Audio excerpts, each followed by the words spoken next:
This is the flute sextet version of the Hebrides Overture by Felix Mendelssohn.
So we're doing some shifting around here today on different pieces. You'll see different people playing different instruments.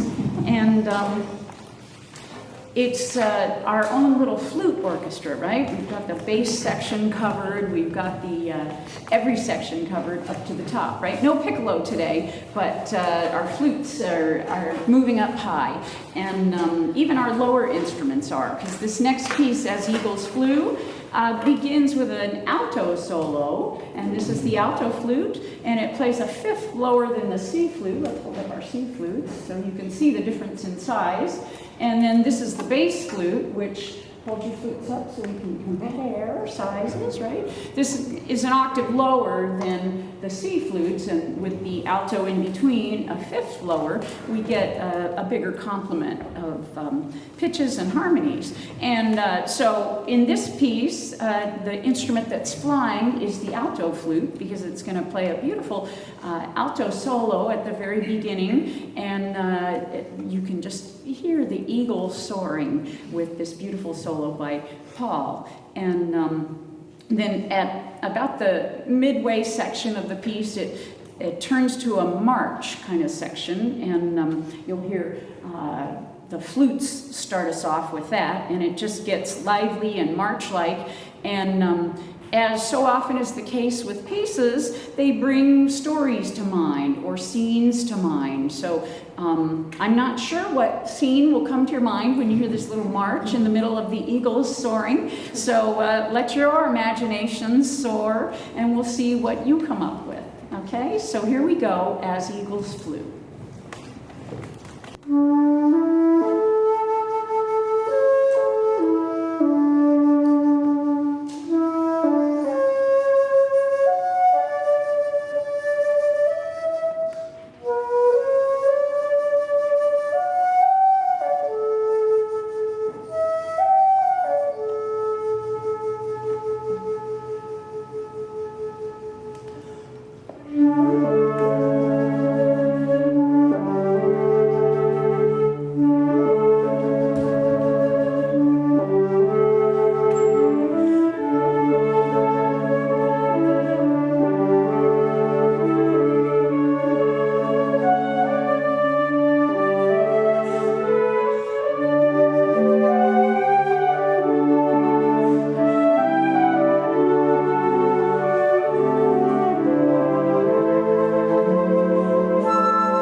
so shy.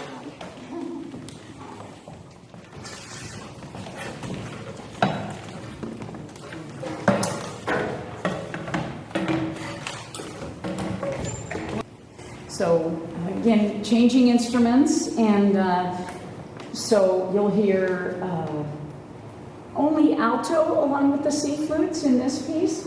And this is a modern piece by a composer who taught at Mount St. Mary's College, and he was a flutist. He's not with us anymore, but he certainly is with us through his music.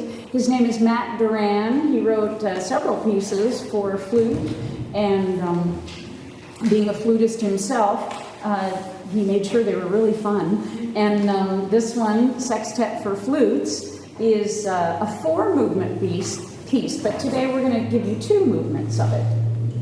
And we hope you like it.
So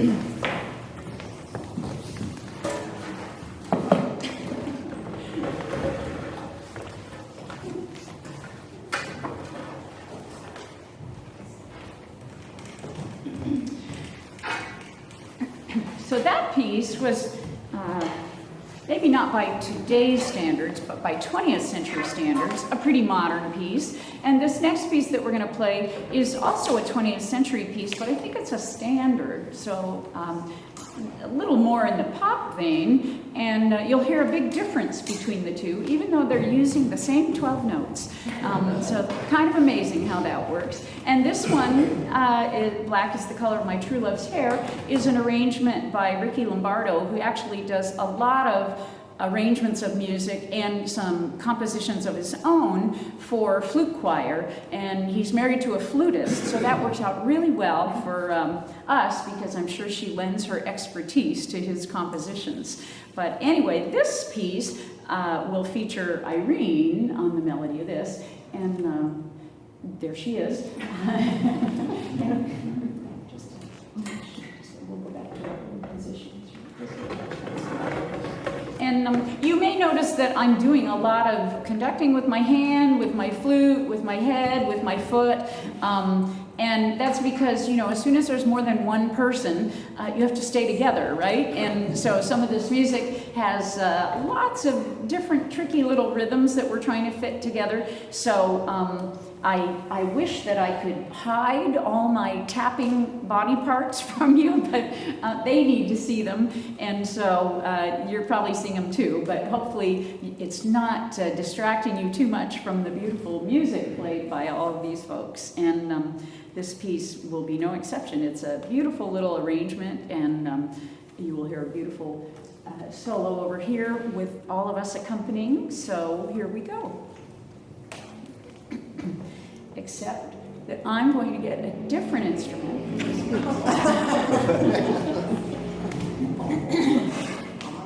piece. They were supposed to remind me. They're playing a joke on me.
a piece written by a contemporary flutist.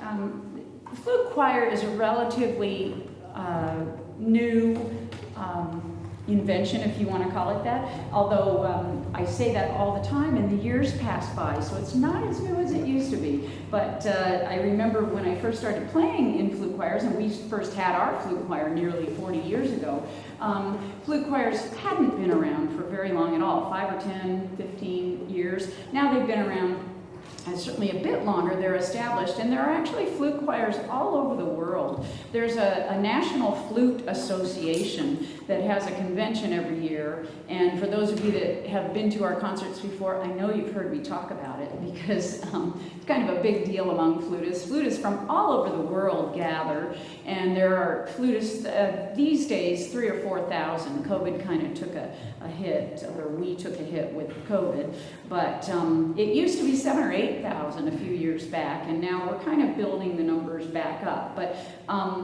it's in a different city in the U.S. every year, and it always draws a lot of flutists from all over the world. And flute choir music has become a much popular thing because there are so many flute choirs, and they sell music at the flute convention from all over the world too. So it's a great opportunity to get your hands on some good music. And this particular piece was written for flute choir by a flutist, and you actually didn't have to go to the flute convention to get this because she lives here in LA. But anyway, it's always fun to go and hear all this music and then bring back music and then play music by fellow flutists and support our family of flutists all around us. And so this piece has 4 movements as well, but we're playing you 2 of them. We're going to play you Ensueño, which is dream, and La Festividad, which is the festival. So we hope you enjoy this piece. And just in case you hightail it out of here after this piece, we're actually going to play one more little piece after that. It's not on your program, so stick around. You could yell encore, and then that way we're just adding up for ourselves. We'll do that.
Brag about these guys a little bit because they all work full-time, except maybe one person has now retired, but when they started with us, everybody was working full-time, and like so many flutists, they started playing as kids and then either kept going or didn't. It's such a common story to hear about people who used to play the flute, and then they gave it up to go to college, to raise a family, to get a job that actually paid some money, all sorts of things. And so they gave it up sometimes for 10, 20, 30 years, sometimes never at all. But our group here has that same story going on, as does the other group that we have. And this is just a fraction of our bigger group that hopefully we'll get back once COVID finally leaves us. But anyway, it's so hard to juggle everything. We all know how busy life can be. And I just really have to applaud these guys for doing all that they do all day long and then still finding time to play their flutes and bring you such a wonderful concert. And I just want to give them all a big hand here. Thank you all, too, for coming on this midday time slot and breaking up your day with a little bit of music. We hope you've enjoyed it, and certainly music is something to help the ills of the world and bring us some peace of mind and peace, which is why we want to play for you Let There Be Peace on Earth. Let there be peace on earth, because the world can certainly use some music to bring that peace about, and the sentiment to bring that peace about. And so we'd like to play this arrangement for you of Let There Be Peace on Earth. And if you're inspired to sing at all, I know some people like to sing and just feel moved to sing, and some people are shy about it. But if you feel like singing, we're going to play 2 verses. So you can come in the middle on the second verse, and I'll let you know when that happens if you feel like joining in with your voices. And if not, you can just enjoy the second verse with us playing. And either way, we thank you all so much for coming. And, you're a big reason why we do this, right? And it's not nearly as much fun without you out there. So thank you so much for being here. And we thank you, too, on behalf of the Grace Diner.